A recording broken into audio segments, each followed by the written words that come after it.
ಸಂತ ತುಕಾರಾಮ ಮಹಾರಾಜರ ಸಶರೀರ ವೈಕುಂಠ ಗಮನದ 775ನೇ ವರ್ಷದ ಹಿನ್ನೆಲೆ ಬೆಳಗಾವಿಯ ಅನ್ಕೋಲ್ನಲ್ಲಿ ಅಖಂಡ ಗಾಥಾ ಪಾರಾಯಣ ನಡೀತಾ ಇದ್ದು, ವಾರಕರಿಗಳು ವಿಠಲನ ಭಕ್ತಿಯಲ್ಲಿ ಮಿಂದೆಳ್ತಾ ಇದ್ದಾರೆ. ಶ್ರೀ ತುಕಾರಾಮ ಮಹಾರಾಜರ ಪಾದುಕೆಗಳಿಗೆ ಪ್ರತಿದಿನ ಪೂಜೆ ಸಲ್ಲಿಸಿ ಪ್ರವಚನ, ನಾಮಸ್ಮರಣ, ಕೀರ್ತನೆ ಸೇರಿದಂತೆ ಅಖಂಡ ಗಾಥಾ ಪಾರಾಯಣ ನಡೆಸಲಾಗ್ತಾ ಇದೆ. ಶ್ರೀರಾಮ ಸೇನಾ ಹಿಂದೂಸ್ಥಾನದ ಸಂಸ್ಥಾಪಕರಾದ ರಮಾಕಾಂತ್ ಕೊಂಡೂಸ್ಕರ್ ಮಾತನಾಡಿ, ಶ್ರೀ ಸಂತ ತುಕಾರಾಮ್ ಮಹಾರಾಜರ 11ನೆಯ ವಂಶಜರು ಬೆಳಗಾವಿಗೆ ಆಗಮಿಸಿ ಕೀರ್ತನೆ ಸೇವೆಯನ್ನ ಮಾಡಿ ಬೆಳಗಾವಿಗರಿಗೆ ಆಶೀರ್ವಾದವನ್ನ ನೀಡುತ್ತಿದ್ದಾರೆ. ಯುವಕರು ವ್ಯಸನಾಧೀನರಾಗಿ ಆತ್ಮಹತ್ಯೆಗೆ ಶರಣಾಗ್ತಾ ಇದ್ದಾರೆ. ಸಮಾಜವನ್ನ ವ್ಯಸನ ಮುಕ್ತರಾಗಿಸೋಕೆ ವಾರಕರಿ ಸಂಪ್ರದಾಯ ಮಾಡ್ತಾ ಇದ್ದ. ಭಗವಂತ ಭಕ್ತಿಯಲ್ಲಿ ಲೀನರಾಗಿ ಯುವಕರು सदृढ समाजवನ್ನ निर्मिसಬೇಕು ಅಂದ್ರು.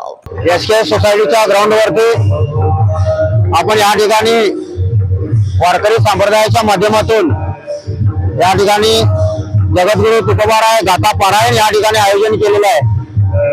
याचं कारण एकच आहे की 375 वर्ष झाली संत तुकोबाराय वैकुंठ वासी होऊन 375 वर्ष पूर्ण होतात. ಪ್ರತಿದಿನ ಭಕ್ತರು ಗಾಥಾ ಪಾರಾಯಣದ ಹಿನ್ನೆಲೆ ಅನ್ನ ಸೇವೆಯನ್ನ ಮಾಡುತ್ತಿದ್ದಾರೆ. ಭಾನುವಾರ ಕಾಲ ಕೀರ್ತನ ಹಾಗೂ ಮಹಾಪ್ರಸಾದ ನಡೆಯಲಿದ್ದು, ಇದರಲ್ಲಿ ಭಾಗಿಯಾಗಿ ಭಗವಂತನ ಕೃಪಾಶೀರ್ವಾದಕ್ಕೆ ಪಾತ್ರರಾಗಬೇಕೆಂದು ಕರೆ ನೀಡಿದ್ರು.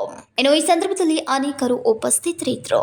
ಸಂಕಲ್ಪ ಶಿಂದೆ, KMM ಕನ್ನಡ ನ್ಯೂಸ್, ಬೆಳಗಾವಿ.